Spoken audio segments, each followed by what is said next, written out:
Yeah, in experience. Nange. We want a chai. So Spice, what's tell me? Gondi, 10 years. Charlie, 10 years. 10 years? Yes, 10 years is enough. Your first command, Ogami Wagula Musimu. Oh, my first show out of Uganda. Yes, Atakalia Kasoka. What are Kajukira? My first money. What over when come is Saturday midtown. Night clubs which again now. Naye show a exciting area to communicate. Emma Carosi agenda Nayambalako was my manager then. Nali campus na kopira waliwo anesoma bali kwagala bakwa mutalo kumutano. Communicate ano olimba anange. Nali simanyi no music abakola. Yes. Ali most internationalist ndituuka ku eyo level. So yimbira mutwalo ko. Someone would say I want spice there na kumutwalo ko. Yeah, when even the excitement of nemuga kawereze kusimu. I was excited. Community ano. No yimba, no schola moja. Sijukane nali ranga omanye bya high school ate naina family my mom. Everybody. Naye was So you became ovunanzo bakutandika ngochali. Kati nze last born wafe yali ayoka. And I became the father. I mean, because where did they from baby class in Sema Katini, but I'll say from P1, Ali again I'm senior 5. Nice. So chegeza hakwagala. I know kwagalira ko bantu abasinga bagamba no muyagala mukyala. Nanzibwa bwange sibutika okuleka ngoyagadde. That's been my responsibility. So you would encourage also other women to be like that. To do what? To take on their responsibilities.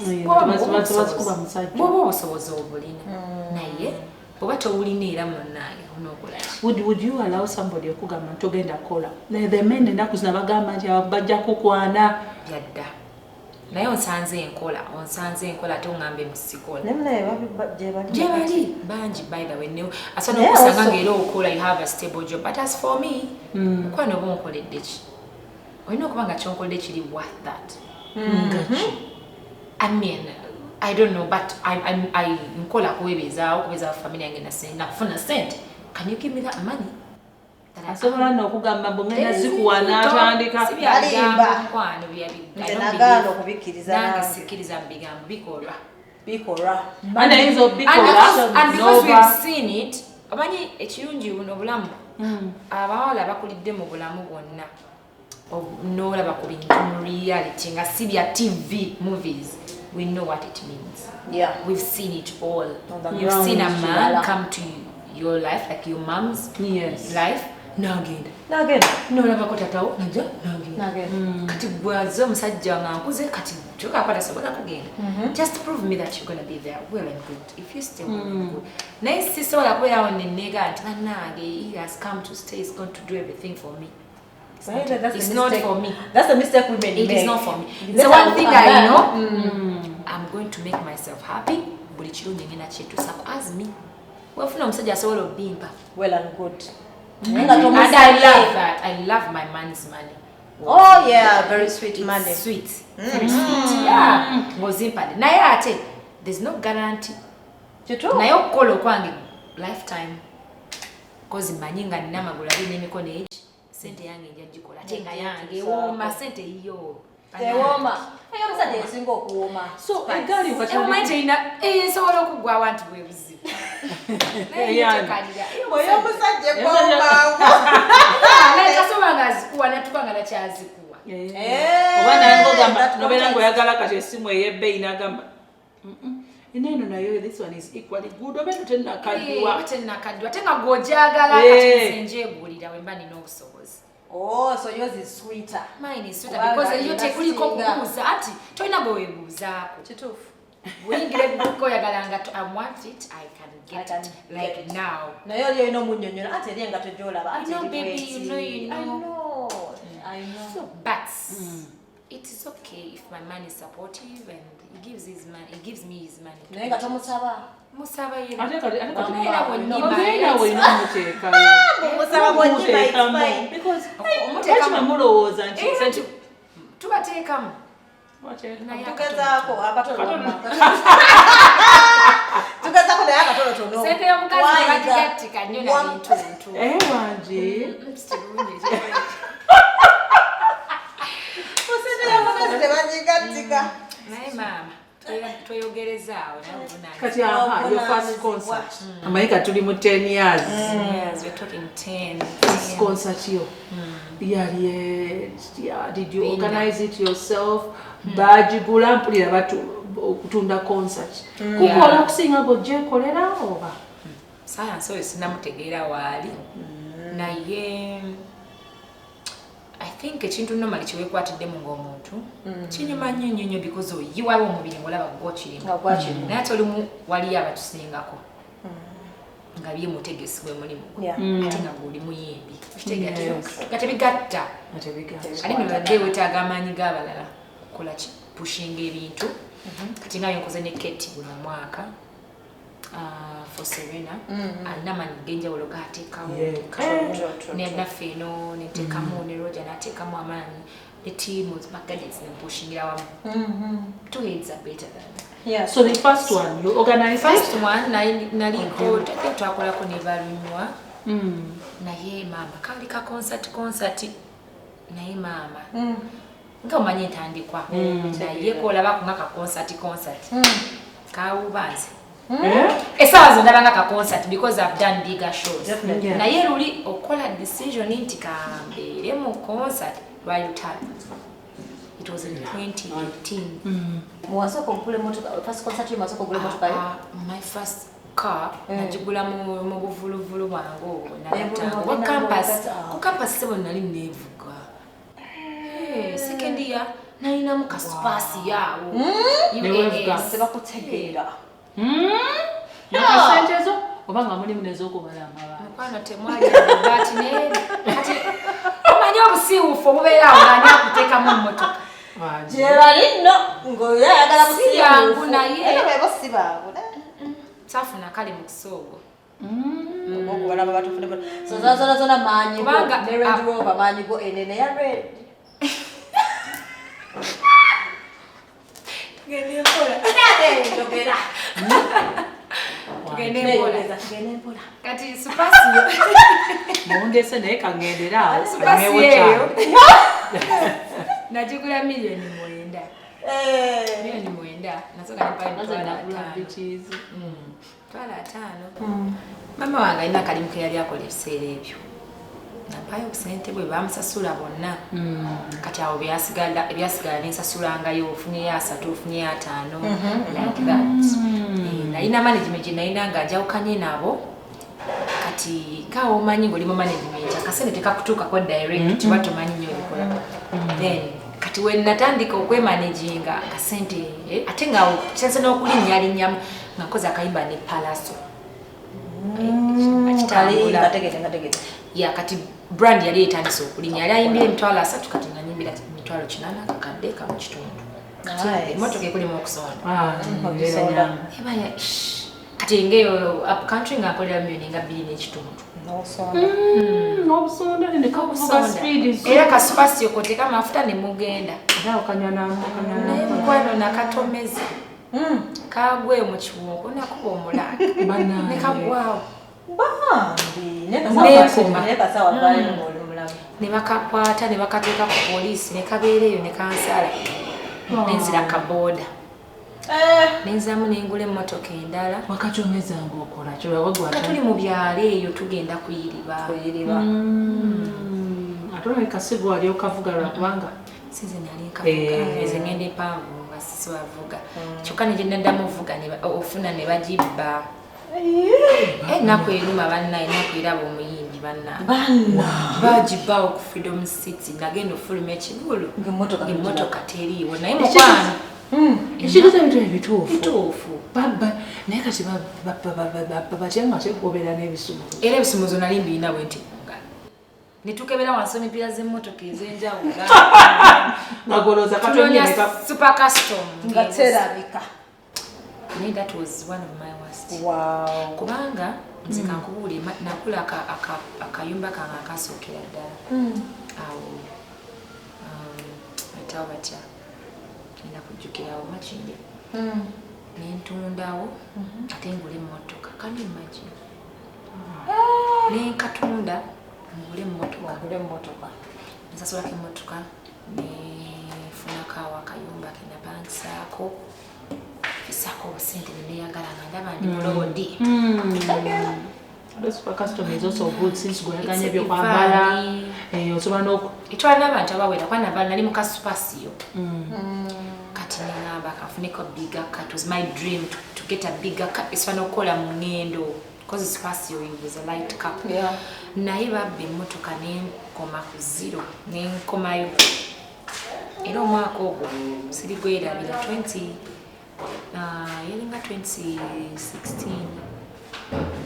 nemugenda ne ku police nengenda ku police actually bantwala gye bayita ekyotera mutukula ku boda tunoonya motoka mbu balina gye bagirabyeeyo bagitwaliramu nseenene simanya bikitu jagigwako eyo ate babba emmotoka ezo bazitwala eyo ne bazijjamu emituki baziteekamu ebintu netabyanga abanga babagiyisawo buyisa ne bagamba eno yeegenze gula endala twakulabye oyina ne ku ssente baba tebamanyira ababbi ngeri eyo esomba nseenene ne tugenda mbu tugibaze namalayo ennaku nga 3 sente zange tono babulidde pali around season ya Christmas obusente nga wenabukola nembo Mariam kunoonya emmotoka nemba ku mmotoka nenzira ku vitiizi noyingira mu Range Rover ezaffe ezabbina katitiizi nengenda mu vitiizi nenga na million emu n'ekitundu nnono bwenawe nakwataganya ne manager Roger kozi yalina mukwano gwe ng'atunda mamotoka weyantwala ne million emu n'ekitundu nga tasobola kumufunira mmotoka ya vitiizi.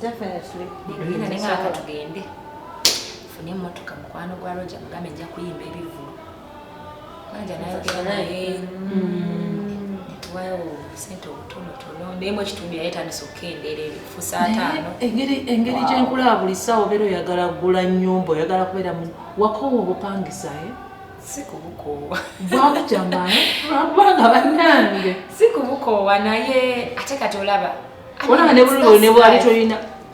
And then I've also seen Makindye. What is in Makindye? I don't know where for the past this is where your story 9 is. years I've been here. I tell you even the 10 years I was sebadinga newe naberange nakulabye nebbanga nezija mu Makindye ngambera mujukira babiranga mu studios but producer bali muno what bali muno basically it was like a Hollywood of Uganda. It was my dream and that's when never in nakulabye netupangisa akazigo wali Makindye. Oh, it was a dream come true. Was that Makindye? Yeah. What you always wanted? Era nagambe bitugenda kati kugonda nze navange Makindye nengende makerere nsome lunaku kati netaka naye wano wali so developed netaka kati okulikulako okulikula guno mama and then they're working on the road so yeah it's going to be easy. It's going to be naye mwembadde ebbanga lyonna mwetubadde mwenkuliza bato bange mama wange mwetubadde bwe tutyo. So this means you're saving good because you're not saving an enzia. Na bwe tutyo. So how do you do it? Like it's doing small for me kati nyinza bange enyumba emu ngizimbidde emyaka 4. Okay. You know like so masente bwotuka bati ne bakweza ekivulu ng'odduka speed gundi wakola kali like that. Then how do you make yourself happy? Because you have gama we know the divide. Now osanyuke. Yeah, ojaka kati ne kati nze for me making myself happy because I name it to your fashion. So come going akala isi nengo bange chebe. So kuita kubonesa nga akagwe ne kagule mitwale age nilamba nende putting it together accessorize and then you look very expensive. Bagaya mama spice. Ngoyamba de mitwale bakajje ngoyamba de no genda ku stage no kayimbira muti data wa stage we singa no go kubera lies tudako ebyo waboli butu banda eshigaza banda kati ku concert genda kufuna kwa ulais ate bya concert bya mkwano bya mama yinja njaga be tinge jinja bayiri kalaba kali nzibya concert bilala shiny mayinja chibirala so because nkulaba luli watu designing na simana okwata ebimuli simanya theme nebeera bimuli bakatulo nobogera garden kila katugera flower garden yagikola actually no ngenda wa kaijuka we have to meet to in a meeting here about costumes we finalize the costumes ngeri jelly green ila katulineze bagambi it's a theme but mulimu black and I love silver on stage. Silver and gold never goes wrong. Naye is not like Freedom City. Naye ngate munayo joteka concert zomwana ayagala ma Freedom City.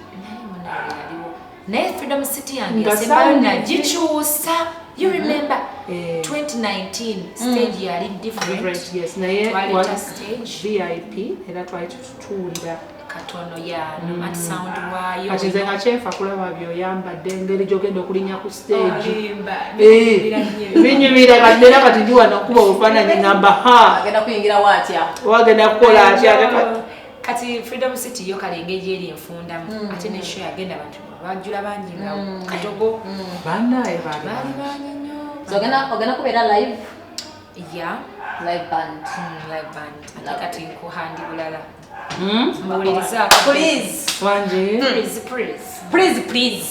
Mulirizaako kukiwagane live band. Mujja kuba banenga bakuyeeyo. I know babi nabe Siri Rihanna, Siri Bio. Ate era nakati noembikola byonna byenkola mbikolanga. Nze ndi Spice Diana. Okitegeera. Let me tell you something.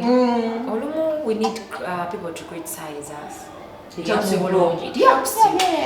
Newe checkinga naye abantu kyebeerabira with concerts concert eyo erina ebintu bingi nnyo erina stage management erina sound things go wrong somewhere ate kyo bwe kibeera nga ekimu kiganye kitwaliramu everything musobola okuba nga sound muyimbye bulungi naye nga sound abadde mutono tebamuseeteze bulungi tali loud abayi babeka tebawulira kwegamba mutu abanyonnyola mbu shot yadde no yalega bayimbe bubi naye nga tamanyi there is so many things technical stuff that was something small that technical stuff behind tomonenya kubanga tamanyi bajja kinyonnyola kati gwe face kyalaba kyekyo but at the end of the day buli kimu kibamu ekirungi kubanga nze for me that was like promotion nze nina gyekoze show nga mbasimbye live band abantu banyiga otubye what does that mean? They want live band. Yes. Nakola Greater Masake tour. This whole year, because your shows, Sizala, Buli, Kanyomero, to say, I think and you. Boom. Of course, there's the Cavalani and the main. No, live band. How do you control? Then you in the next town, never jam because we gambi. You know, it's really been beautiful. Like Chalinga, echo criticizing her, but for me, growing a brand made me grow. People gave me attention. Nangeni ne wobude netu manager wagena setting up together band. We have a whole band. Ngena yimbira DFCU Bank. They paid me some good money. They want a live band show. Before the year ends. Like end of year party yawe. Ne shows ninane even tonight I have another end of year party. Nabuba okitegeera live band. That's nice. So why would someone invest so much if they don't believe if it's not really beautiful? And it's been a year. How do you control your spice gadget? When I have a girl, but a girl in and those a team. For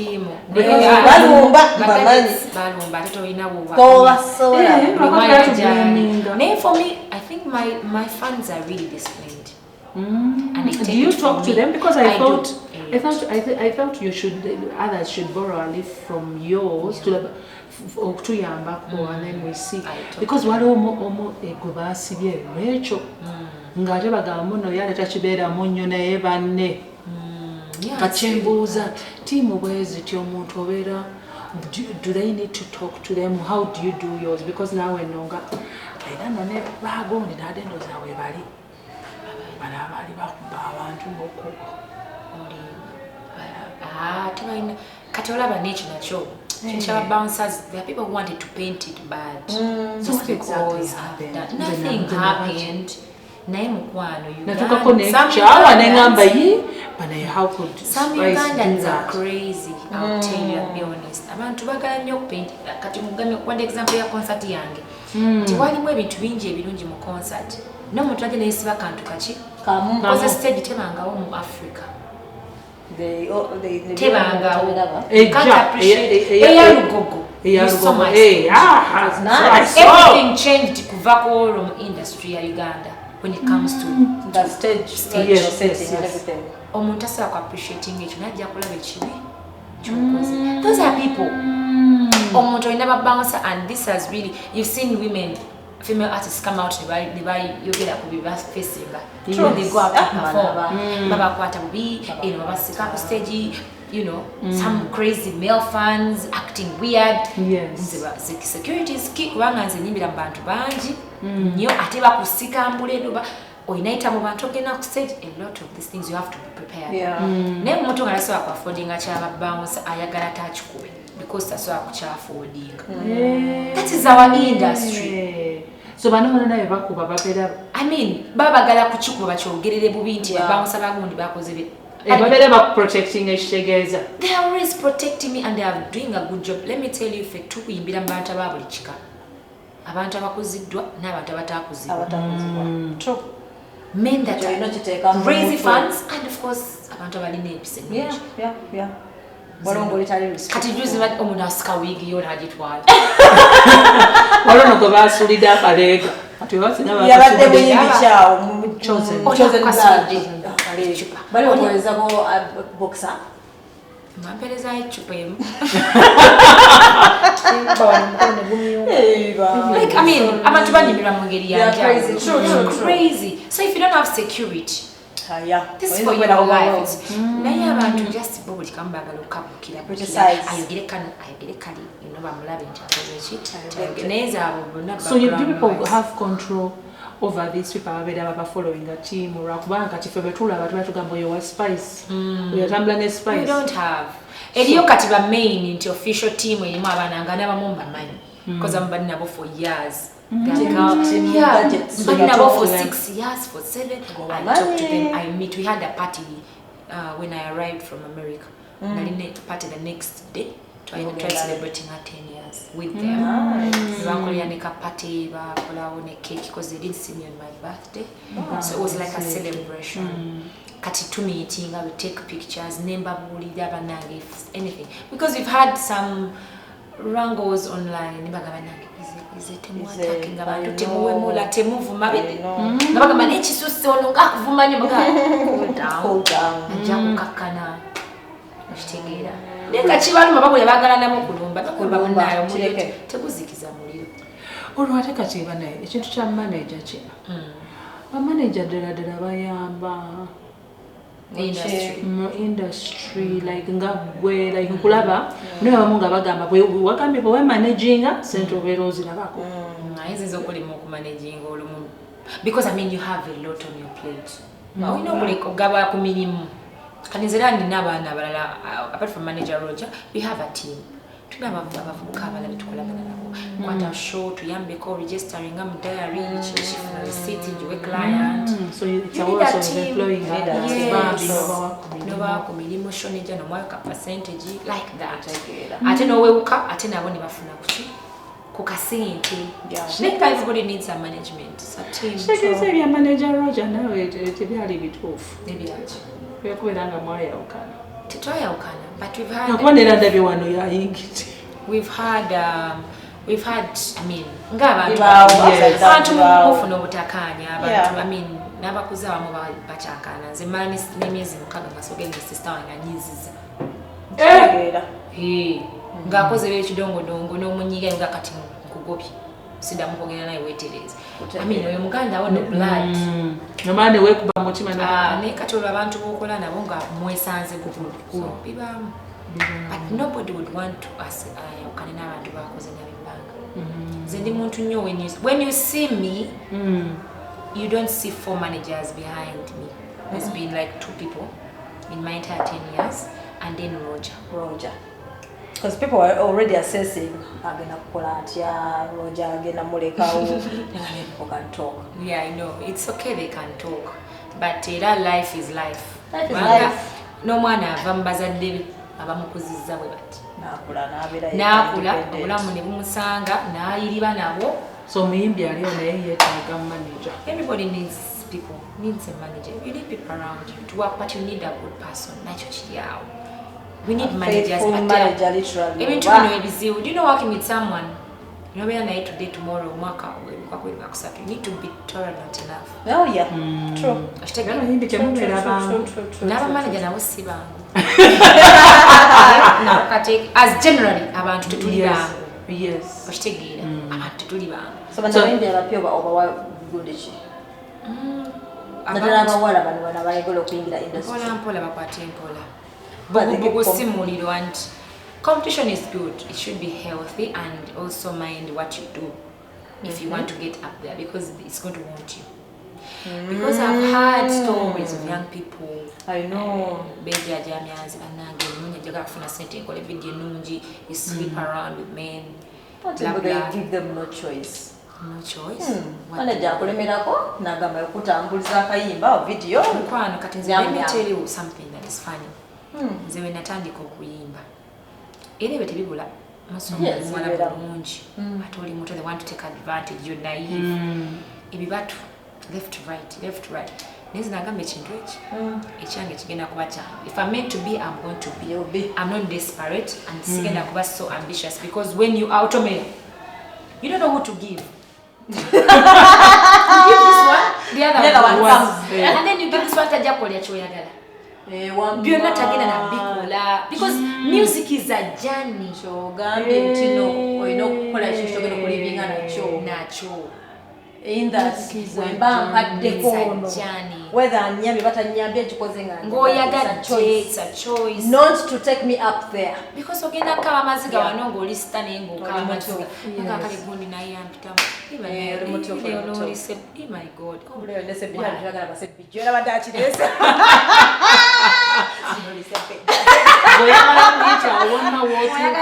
kati bw'otuukira mu myaka 10 gamba gobadde kati bangambe ekyanti yangambye muto kati gobadde naye bizibu kati gobadde owadde ekibatu ogenda okulaba kati nga janiye wona okomerawo akuyambe neera ayinza tebiggwa na bulungi normally when you have a relationship n'omuntu bayikolagana bibamu emotion and stuff kati mwawukana bubi okitegeera kugamba DJ afuuse wakabi tajja kukuba mu nnyimba zo because mwalina ekibeerabeera okitegeera so then you how do I fight my feelings nembeera nga DJ nina ekibeerabeera no ati byebyo pozinga omwagadde nti mugenda ba mu relationship nawe ngambe mbono DJ ne music wo mujase kankuweeweemu ebyo mweko mutolereko ekitagwawo alibeza netwera ntino tina feelings kiruma omuntu nina wadde wagamba naye kyabisi kiruma ntira nogamba ate ng'omukazi naye banange nedda ate agasajja gagageya ate olaba essaawa ekikola mugamba kyange kitagwawo wakyogamba ng'omukazi nedda nga lwaki naye gwomanyi okuyitaawo nga buli omu akusonga Mina ekibeera ki ate jjukira abana abantu bebuli babera bagamba watabu the industry is actually even small abasajja booge ina ogenda ku radio nga abasajja bonna ebamu ate wavako ne radio agenda kudda ku radio ki ayogerera ne radio n'endala we know each other kwegamba byo si byangu katulire bweru mpola bwemba ngenze lye Dubai America yo gye mbandiira no about work okize no kubya music chikole ngoyagadde yes chikola mu muntu akuiseewo kubanga ogenda kwetaaga abantu bangi industry is like kuzimba nyumba like there are many bricks matofali mangi muli asimanya producer asimanya waliwo ate promoter ate waliwo ate writer ate bichi ekitegedde sibyangu by the right bwebwa byoyo ngobeera nabingi kati oba olina okubeera nga weekakanya n'opushinga n'okolako kyosobodde okukola nze nagitandika music tv zasooka ne zigana okunzanya kubanga either olina ssente oba okola ki naye nga kati nagenda ddo to ddo mpushinga endongo yange era nze nagenda nga ddo to ddo afuuse mukwano gwange nga tupushinga ngawo koze eri abantu abalungi ng'akulumirirwa ng'omuntu nga tana kyakwagala kalize nasanga abantu ng'atandika okuyimba nga tebalina kyebanjagala kati nzijukira MC Pasi oba omumanyi is an MC ku Silk awo Club Silk newubanga ku Silk nyimbeoko because it had a night ngekwata nembera nga nkoma ku mulyango every Tuesday Wednesday bankomya ku mulyango kubira gundi sina kubira sina connection sina ticket nyingi za muntu nazira nengera na sente ezanzijewa nga ndi misomero ndi musini ya 5 baba sente chefunza ndofuna transport eziyingira nzijewa no be friending awo bwana yana kuyingizenga bichi nenga tebalina maani but one day MC Pasi yagamba ono mwala naye netalidde kuba nange ane mwaide omwala ono amazeke emirembe polo nafuna chance yingira ne mulumbeeri azanya polo nenga bulijjo bwe nfuna chance emulamu nesaba nyimbe ko wano nyimba yakayimba kange tuyina list mpanvu abayimbi bangi batenga of course abakabi be balina oyimba I know namba kale ngabeerawo neruli kole yagamba omuwala netaze kuba ne mwayimbe dijaliwa akayimba k'omuwala oyo nayimbayo mulundi ogwo mukwano nga ze nemanyi kasita nenya ku stage oba kikutte nja ku-entertaining abantu bangamba ne wiiki ejja jangu ne wiiki ejja jangu munenga nyimba kayimba kange osaanuula oyo gwolaba that's how I met different people by the way that's how I got my interview no want to bulamo because obuntu bulamo kumikiriza obulina then nokubeeranga nenkolagana n'abantu most of these people had to be friends with them you know era bafuka mikwano gya kati pasira tangane ku night obulala started like that kwesiba ku bantu nolemerako kwekatambula bukunya ku mubiri gwolina guno omulungi Nayambala sakulaba lulingo okunama wakunama ng'oyagala kuyicawo breakthroughs enaku breakthrough mukwano nali mutini nnyo naye naawe wankikoze I don't think it was so in me like naina ngotuntu twange tunayambalanga tutyo pale bichi nayenga era sitususa Nakoba naye kalikochi boka tekaina nnyo makulu era naye naturally manyo bera ngo naturally ngo omuntu lwakubanga olaba bino berena bifuluma naye wano hafirawo. Will you ever be tempted to change anything on your body? Never say never. Like what? Yeah, like, no, you're gonna go and look back. So I'm a pretty woman. Let me have. I am a beautiful woman. I know. Never. Nekafukanga akalike. Enakuza abantu bakola zitamita. No, tamita. Era bagina kwamba neta pain. Kataba siso awumula. Olabona obutuli bwenene obubiri. Era bagina gamba hauka. Tatu nyindo. Sisobola. Ate nyindo. Sisobola. Pain. Kati ongambe mbungende banziziba masavu sima bateke. Kale bateke ebina. Kale tugula akabina. Maybe nagula kana nkambale. Ateneke akolugoye. Hipsi. Tufune ko akabina akawa. Sibyo mama ni sina hipsi. Oyo changing. Ogulayo ku kabina ne hipsi ne twambala. Ano ndeka sasa. Karasika nyumyanga ko. Asati yange yasoka no mwala kwano bali. Mukwano nga tanguza akabina. Tanguza hips symbol za bali. Hips tezisese. Toko ku stage. Yasoka. Kila nali mutini. Ekigoye kinene. Mukwano naveyo bampanise mu bbanga. Ngeno kawasinga kipwe mutelene nali wansi. Ngoze salaba era twali waggulu wala kati wakolota hip mukwano hip naye twakitegeera bategera okuleka abamu abamanyiye bategera bakubira naye mukwano kantukana n'akasankoli kuforo nagamba sisobola bala hips na mabina nice nagamba sisobola mukwano mistakes adukola so about your concert Last question for me to get because that would advise girls abachalira abas boyfriend wali wakola ko mirimu, would you advise kwa still balabira kweli emirimu n'edeje mingi jakajanja kajanja to impress a bit? No, I cannot impress. I do when I want. How can't impress? Wanji, I can't impress. You have to a bit. Nga sikoza ngoye. Nga sikoza sikufumba. Sikufumba. Naye nga okufumba amazzi that is okay. Amazzi ne chai kutegekera. Yonna ne kuteera. Ne kutegekera ne kungoye. Nawo n'olyawo. Engoye saawa eno. Okay, so katono naye era siriaka. I'm a busy woman. So she said I just visit, come see you, and I do what I can. But maybe katono. Oh, no, mukozi abikole. Koli china mukozi. For the girlfriend, boyfriend china mukozi. Manager, sure ya bisana kubira ko buli omu tinogenda nabo. Mwenda kitundu. Mwenda kitundu. Mbu waliyo n'abakazi abatayagala kunaaba. Muneje bali wali musajja yambako story ng'omukazi tanaaba ng'anaaba ku kiro ng'anaaba ku makya ng'ekiro tanaaba omukazi so badongaba you rather advise those girls waba agenda kukyayira guy not to impress them just kola kyosobola. Yes, banayetubuulire sente January table ya millioni 3 should we expect tables tickets batandise ogula ticket ya mitwalo 15. Okay. Yeah. So bambi VIP embozi yaffe tewedde twanabite naye tujja kutenda part 2. Yes, tujakola part 2. Tujja part 2. Olaba alife munefere tuli banzikiza. We are not okay olusi twogera mu ebintu right? Yes. Tujja kuno nayo interview endala tunyumye so genda kujja first week ya Jan. So 10th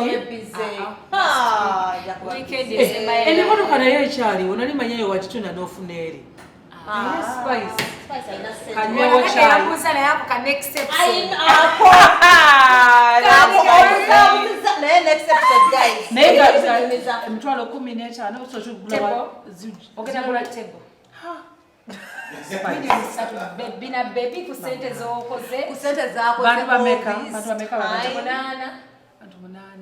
Table ya meka. Kozi ya meka. Zamina nsobola 15.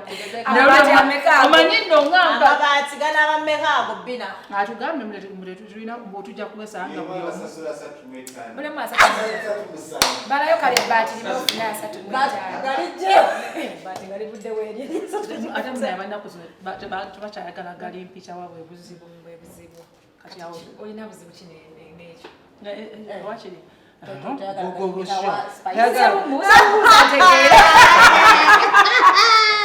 kansigale mu 15 gyensobola njaguye wajabamu with us guys aba Facebook.